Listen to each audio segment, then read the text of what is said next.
신앙의 영웅들은 신앙을 가졌을 때 그것을 하나님의 이름으로 표현했다 그랬습니다. 오늘은 다섯 번째로 에스겔의 하나님 여호와 삼마를 가지고 은혜를 나눌까 합니다. 여호와 삼마란 뜻은 하나님께서 거기 계시다 이런 뜻입니다. 하나님께서 왜 거기 계신다라고 에스겔은 고백했을까? 먼저 우리가 생각해야 될 것은 하나님이 정말 계시나 싶을 때가 있다라는 겁니다. 사람마다 살아가다 보면 억울한 일도 당합니다. 어느 날 놀러 간 아이들이 갑자기 수백 명이나 사체로 바뀌는 일도 있었죠. 전쟁은 끊이질 않습니다. 우리에게 살아가는 이 동시대, 이 나라에 왜 이렇게 어려운 일이 많습니까? 그럴 때 하나님 어디 계십니까? 이런 질문을 우리가 던지게 되죠. 혹은 하나님이 계시다고 믿는 자들이 어떻게 그런 짓을 할 수 있을까 싶을 때도 있습니다. 그럴 때 하나님 정말 계십니까? 이렇게 우리가 스스로 질문할 때도 여전히 있습니다.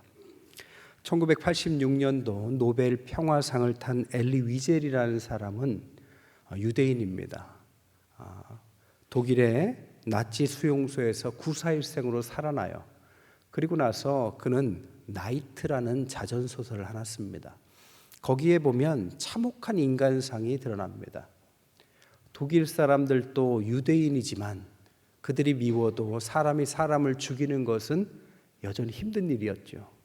그래서 그 죽이기를 용이하게 하기 위해서 그 유대인들을 동물이다라고 생각하게 만들었다는 겁니다.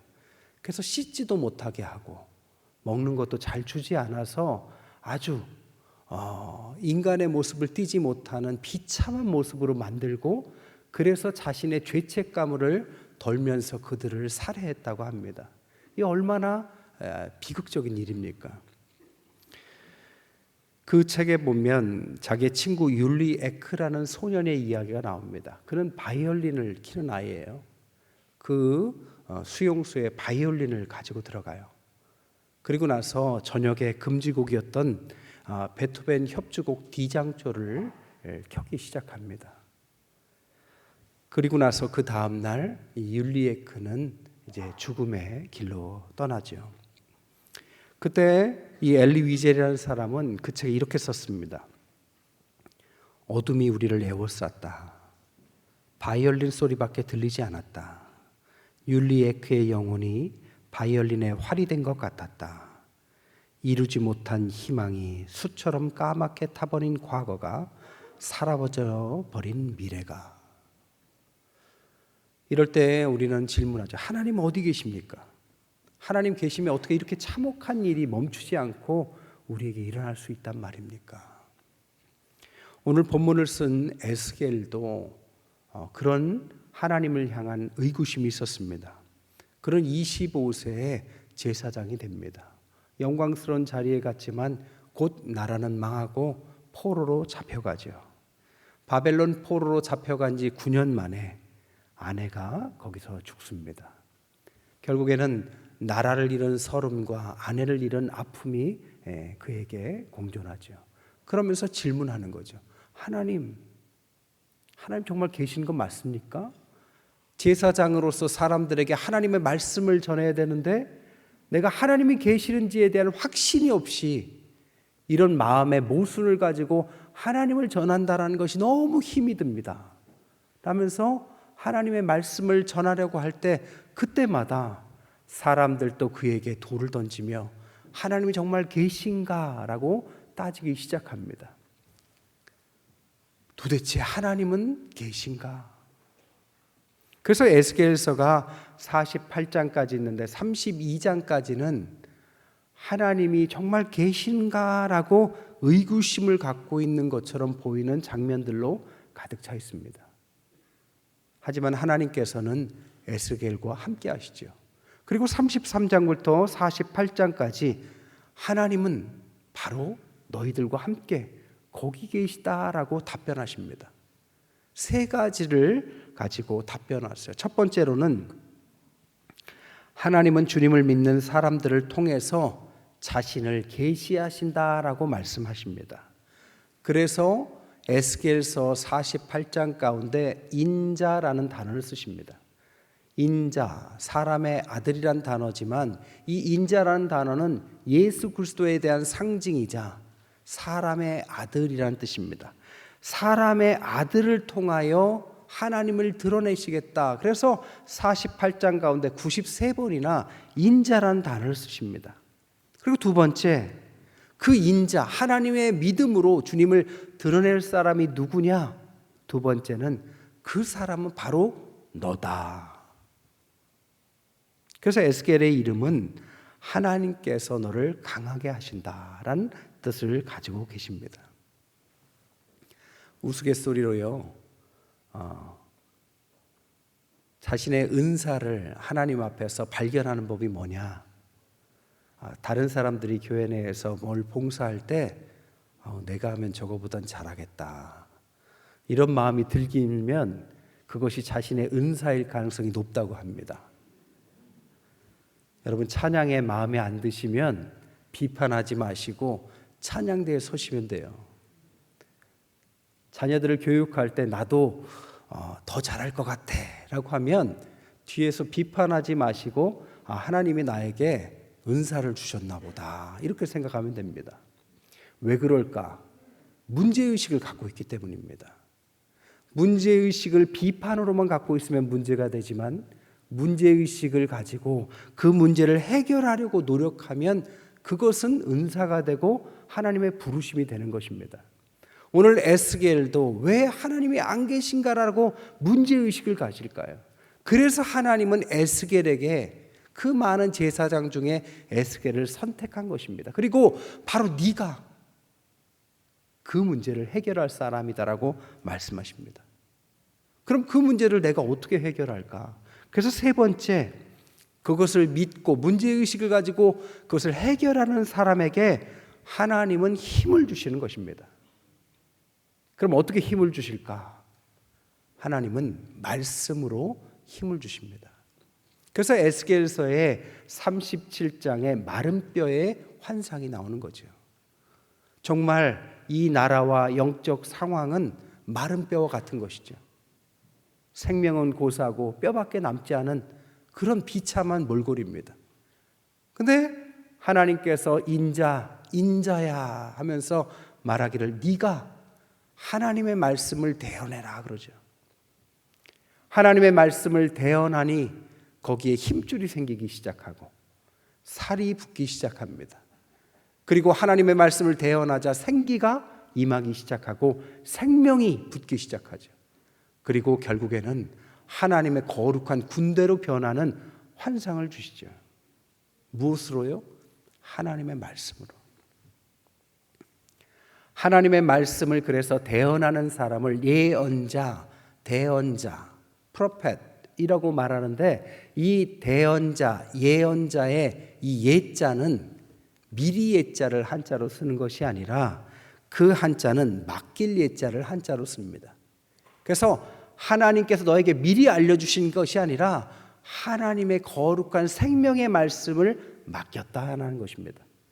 우리는 힘이 없지만 문제의식을 가지고 하나님이 안 계신 것 같은 이 암울한 현실 가운데 문제의식을 가지고 있는 주님의 백성들에게 하나님은 말씀하시기를 하나님의 말씀을 대언해라. 그러면 살 것이다. 하나님이 안 계신 현실을 바꿀 것이다. 옛날 어떤 교회에 있을 때요, 권사님 한 분은 소년원 봉사를 가졌어요. 그 문제 아들이 이제 거기 많이 계시잖아요. 제가 그 권사님한테 가서 봉사하는 거 어렵지 않느냐, 아이들이 괴롭히진 않냐 그랬더니 자신은 자신 있대요. 아이들을 바꿀 자신이 있대요. 자기가 3번만 만나면 아이가 운대요. 그리고 10번만 만나면 변화된다고 합니다. 자기는 확신한대요. 그래서 권사님 말씀과 상담을 너무 잘하시나 보죠. 그랬더니 아니랍니다.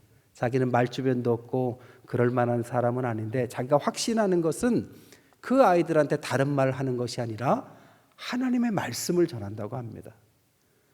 하나님의 말씀을 전하면 거짓말같이 그 아이의 마음이 위로를 받고 그 문제 많던 그 아이가 자신의 삶을 회개하기 시작한다는 겁니다. 이것이 하나님의 말씀의 힘이고 우리에게 대언하라는 뜻입니다. 그때 하나님이 안 계신 것 같은 이 암울한 현실 가운데 여호와 삼마, 하나님이 계시는 그 증거를 드러내시는 것이죠. 그러면 여호와 삼마의 구체적인 의미가 뭡니까? 세 가지입니다. 첫 번째로는 주님이 이끄시는 삶이다, 이런 뜻입니다. 여러분, 하나님이 계시는 삶과 계시지 않는 삶은 완전히 다른 삶입니다. 어딜 보면 알 수 있느냐? 엠마오의 이야기를 보면 알 수 있죠. 두 제자가 주님과 함께 할 때는 충만했는데 주님이 십자가로 돌아가시자 주님이 이제 안 계신다라고 생각을 하죠. 하나님이 안 계신다라고 하니까 도망치기 시작하고 방황하기 시작합니다. 그때 부활하신 주님이 그들을 만나주시죠. 후에 뭐라고 고백합니까? 주님이 하나님의 말씀을 풀어주실 때 내 마음이 뜨겁더라. 그리고 나서 그들의 삶의 방향을 바꾸죠. 다시 가야 될 곳으로 가고 해야 될 일들로 하게 됩니다. 하나님이 계시는 삶과 계시지 않는 삶의 차이죠. 두 번째로는 여호와 삼마란 뜻은 주님이 계시는 공간이다라고도 말할 수 있습니다. 성경에 보니까 땅이라는 말이 많이 나와요. 유목, 선교, 하나님의 나라, 천국. 가만 살펴보면 다 공통점이 어느 공간을 표현하는 단어들이라는 겁니다. 여러분, 우리는 공간을 만들지만 공간은 우리를 또 만들고 있는 것입니다. 지난번에도 말씀드렸지만 제가 대학 때 과외를 했어요. 과외 가서 아이들 공부 성적 올리는 거 간단합니다. 가서 그 아이한테 방 청소를 시켜요. 그래서 책상을 깨끗이 치우라고 하고 공부에 방해되는 것은 다 싸서 치우라고 그래요. 뭐 만화책이든 게임기든 다 치우라고 합니다. 그리고 공부가 잘 되도록 조명도 환하게 비추고 공부할 책들만 딱딱 꽂아 놓습니다.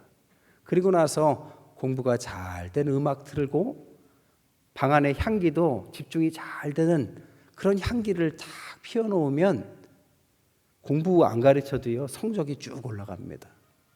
공간이 사람을 만드는 것입니다.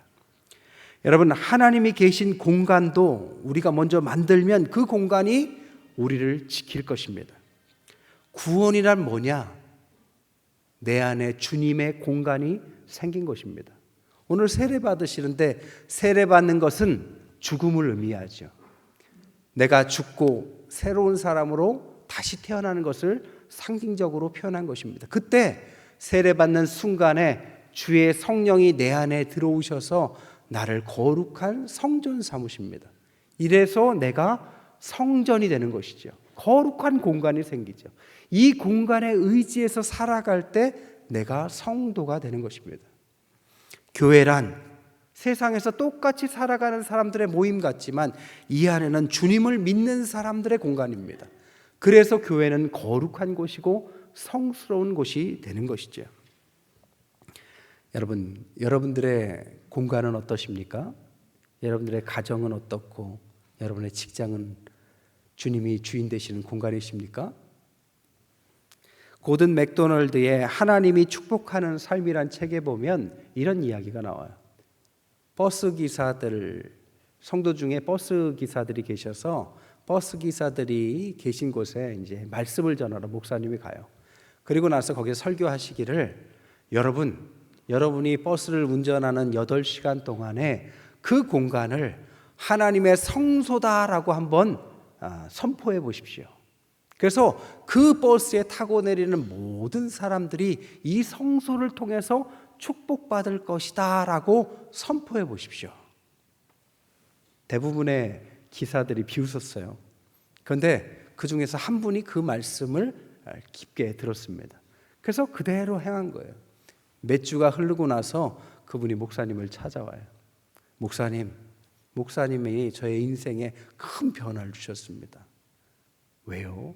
목사님이 한 대로 제가 버스에 타자마자 오늘 내가 운전하는 8시간 이 공간은 더 이상 버스가 아니라 하나님의 성소가 될지어다 라고 선포했더니 변화가 일어났습니다. 한 번은 여기 아닌데도 내려달라고 때를 쓰는 술 취한 사람이 탔는데 그 사람한테 제 예전 같으면 막 화를 냈을 텐데 화내지 않았습니다. 그리고 그를 축복해 줬습니다. 그리고 오늘도 좋은 하루 되게 해달라고 인사를 밝게 했습니다. 왜냐? 하나님의 성소이기 때문에. 그렇게 했더니 뒤에 있었던 아주머니가, 버스에 탄 아주머니가, 아니 기사님 어떻게 그러실 수가 있냐, 여기는 버스지만 제가 타고 있는 동안 성소가 되기 때문입니다. 이게 소문이 났습니다. 그래서 그 버스를 타는 사람들은 거룩한 곳에 축복을 받으러 가는 것처럼 생각하기 시작했다고 그래. 그랬더니 다른 버스 기사들도 영향을 받아서 모든 버스 기사들이 그렇게 축복을 빌고 성소다라고 선포하는 운동이 일어났고, 그랬더니 비행기를 조종하는 조종사들도 내가 운전하는 비행기가 성소다, 학교의 선생님은 내가 가르치는 이곳이 성소다, 의사분들은 내가 치료하는 이 병원이 성소다 해서 성소 운동이 일어나서 그 교회에 많은 것들이 변하고 큰 축복이 임했다라고 고백해 있습니다. 여러분, 하나님의 성소가 임하도록 하는 것, 우리가 살아가는 이 불신의 세상 가운데 하나님의 성소를 선포하고 하나님이 임재하신다라고 믿고 선포하며 살아갈 때 그곳에 여호와 삼마, 하나님이 거기 계시는 줄 믿습니다. 세 번째로는 여호와 삼마는 하나님이 거기 계시다. 하나님이 계시는 곳이 어디입니까? 바로 천국이죠. 하나님의 나라입니다. 오늘 에스겔서에 보면 48장으로 되어 있는데 이 계시의 장면은 47장 후반부터 쭉 이어집니다. 12지파에게 땅을 분배하는 내용이에요. 그런데 12지파의 이름들이 역사적으로 12지파에게 땅을 분배하는 것과 좀 다릅니다. 원래 12지파면 레위지파를 빼고 요셉의 두 아들 에브라임과 므낫세를 한 지파씩 해서 12지파가 됐는데, 여기에서는 본문에서는 요셉이 하나의 지파고 레위도 지파에 들어갑니다. 그러면서 4,500척씩 사방 정사각형의 큰 성이 있고 그 성마다 동서남북에 문이 3개씩 있어서 각 지파들이 그 문을 통해서 성소로 들어오는 그런 장면을 보여주고 있다는 겁니다. 이게 뭘 뜻하느냐? 바로 하나님의 거룩한 새 하늘과 새 땅, 주님께서 재림하시고 이 땅에 임할, 영원히 임하실 하나님의 나라, 그 천국을 상징적으로 보여주는 장면이라는 겁니다. 사방에 믿는 사람들이 그 거룩한 장소로 다 물밀듯 들어오는 그곳이 천국이고 하나님의 소망이 있는 곳이다. 그곳을 요한계시록 21장에는 새 하늘과 새 땅이다 라고 표현해놨다는 것입니다.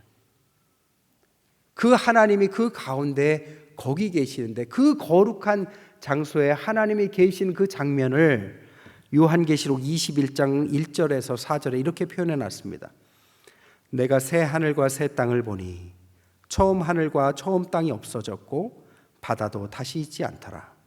또 내가 봄에 거룩한 성 예루살렘이 하나님께로부터 하늘에서 내려오니 그 예비한 것이 신부가 남편을 위하여 단장한 것 같더라. 내가 들으니 보좌에서 큰 음성이 나서 가로되 보라, 하나님의 장막이 사람들과 함께 있음에 하나님이 저희와 함께 거하시리니 저희는 하나님의 백성이 되고 하나님은 친히 저희와 함께 계셔서 모든 눈물을 그 눈에서 씻기심에 다시 사망이 없고 애통하는 것이나 곡하는 것이나 아픈 것이 다시 있지 아니하리니 처음 것들이 다 지나갔음이라라.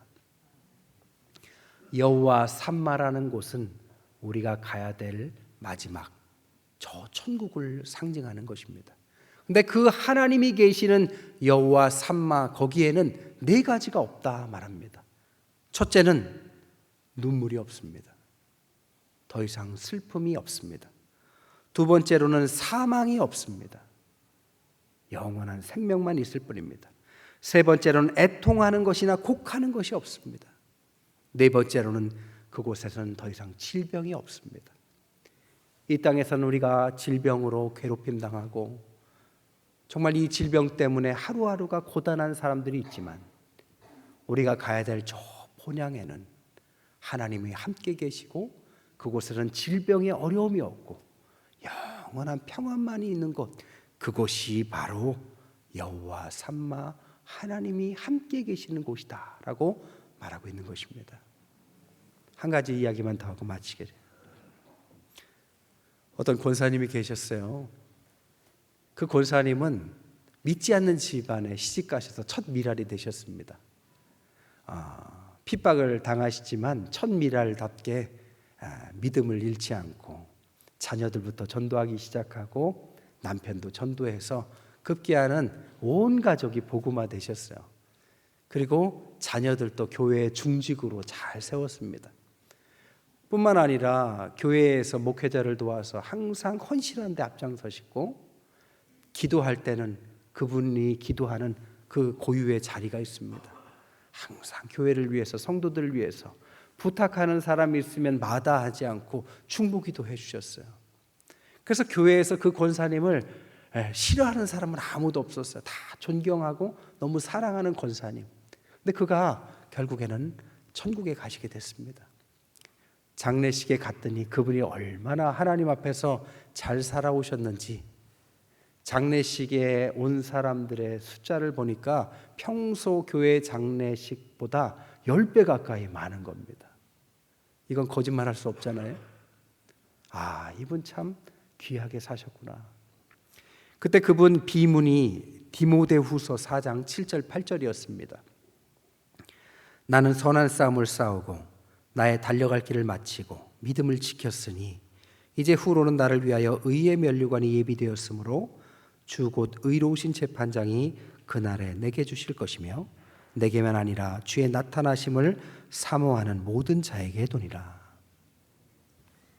우리가 많이 쓰는 비문이지만 제가 이 비문을 보면서 이 권사님은 참 이 비문에 딱 맞는, 이 말씀에 딱 맞는 삶을 사신 분이구나 라고 생각했습니다. 말씀을 정리하겠습니다. 우리가 살아가는 세상은 믿지 않는 사람들이 훨씬 많은 무신론자들의 세상입니다. 그곳에서 우리는 하나님의 백성으로서 살아가는 것입니다. 때로는 우리가 하나님 정말 계신가라는 질문을 가질 수도 있지만 하나님은 우리를 통하여 문제의식을 가지고 하나님이 필요한 곳에 하나님의 말씀을 선포할 때 그 공간이 하나님이 계시는 공간으로 바뀐 것이고 그런 삶을 이 땅에서 어렵사리 살아가다 하나님 부르신 그날에 영광의 자리로 갔을 때 그곳에 하나님이 영원히 함께 계신 그것을 오늘 에스겔은 고백하기를 여호와 삼마 우리와 거기에 함께 계시고 우리와 영원히 함께 계시는 여호와의 삼마의 하나님이라고 고백한 것입니다. 연말에 여러 어려움들이 있지만 또 새해 여러 계획들이 있지만 주 안에서 하나님을 선포하시고 성소를 선포하시고 하나님 없는 어두운 가운데 하나님의 빛을 비추시며 하나님의 천국의 소망을 품고 살아가시는 저와 여러분 되시기를 주님의 이름으로 간절히 축원드립니다.